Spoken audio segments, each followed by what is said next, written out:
Hi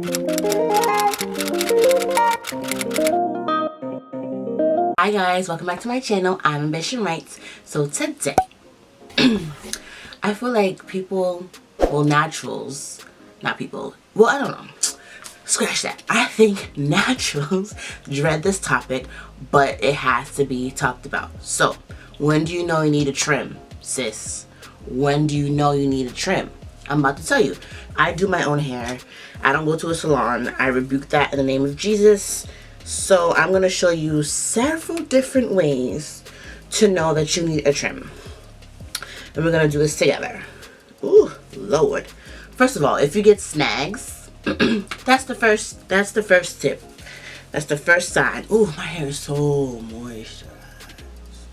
The first tip to knowing you need a trim is snags. So if you like try to take out your ponytail and stuff and it snags, you might need a trim a little bit. Another sign is if you've been doing wash and goes non-stop. Wash and goes produce single strand knots, and although wash and goes are very convenient and very easy to do, not in my case, they create single strand knots. So more often than none, you kind of need a trim a little bit more often because of that. But you know, whatever.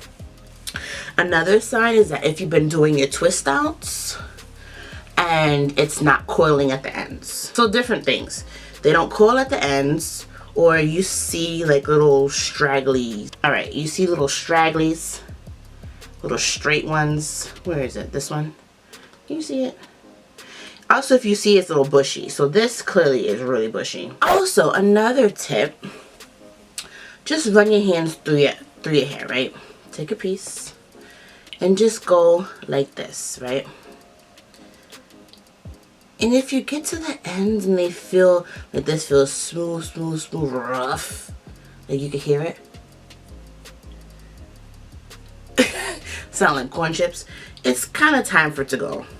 And if you see split ends, cut it off. You know, like it's pretty simple, but I know a lot of naturals, ooh, Lord, that is a split end.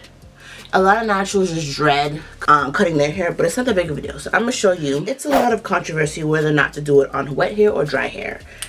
I feel like it's better to see the damage on dry hair than on wet hair. So I honestly think it's best to do it on dry hair. Alright, you up close and personal, son. Okay, so first things first, you need a good pair of scissors. So I have these, and it comes with a sharpening thing so you can sharpen your blades. That's super important. Where I got this, I don't remember. I lied, I got this at Sally's. So, and it wasn't that expensive. Just make sure you're not using the same scissors as you do like cutting paper with cutting your hair, because that ain't gonna work. Or kitchen scissors, like, no ma'am, no sir. Yeah, another way you could tell what to cut off is like go against a white background and you'll see all of them straggly ends. Or like grab a piece of mail and go like that. Like, oof, you see that? That needs to go. I gave you several different tips. Alright, we're gonna grab a section, just feel it. And I could see it as well, so see, like, what is this? This is extra long coming out of nowhere. That needs to go. So don't be afraid to cut what you need to cut. All right, so we're gonna cut like this much, like right here. Not that much. And I recommend doing this before you wash your hair, just because it'll be a lot easier for you. You feel it, you search. You can see that right there needs to go. There we go. And if your hair is uneven like mine's, just go back in. See, I got a little snag here. Now, the only time this doesn't work is that if you have a specific haircut, like if you have a diva cut or something, then cutting it like that is not the best at home. I'm sure there's videos on it, but I don't have a diva cut or anything specific, so. It's literally like a little dust. Another way, if it makes you feel more comfortable, which I'll probably do it in the front, is if you want to twist your hair up and take off any of the little single random strands that you find after you twist. That's another way to do it. Let me show you that in the front. You don't coil it. You literally go all the way down And then whatever you kind of see straggling, this instance, you see little straggles, you cut that. Like you see where it gets thinner, you just go boop. That's not my favorite way because I feel like I don't get everything. So let's just go back over that one and see if I got everything. Not quite.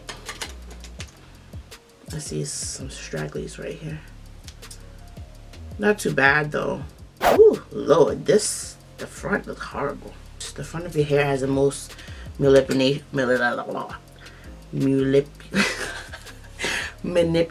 Why can't I talk? All right, look at that. Look at that. Look at that. Horrible. Cut that junk off. Single strand knots. So single strand knots, the best way I could describe it is little black dots on the ends of your hair, and that shouldn't be there. So that's the best way to describe it. And once you see it, you see it. A question I feel like I'm gonna get asked is, should you blow dry your hair to trim your hair? Not necessarily, unless you wear your hair straight. So I wear my hair curly more. I don't find it necessary to add more heat to my hair to trim it. I could feel the damage while it's dry. It's dry right now. So it's easier for me to see how my curls are cooperating or not cooperating without stretching it. So you do not have to blow dry or straighten your hair to trim your hair unless you wear your hair in a blown out state or straightened. That is how you trim your hair or dust your ends at home. I hope this helped you. And like I said, as I continue to kind of do my hair and I see single strand knots, or if I see little straggly ends or split ends, I am cutting them off because I know how to, and I'm not afraid to cut them, and I have control over cutting it. So I just washed and conditioned my hair, and I just want to show you guys how much shedding I had. I usually have a lot more shedding, but because I just trimmed my hair, this is literally all I had. That's another tip too. I forgot to mention it. My bad. If you notice that your hair is shedding a lot more than usual, it's most likely time for a trim as well. But yeah, catch you next one.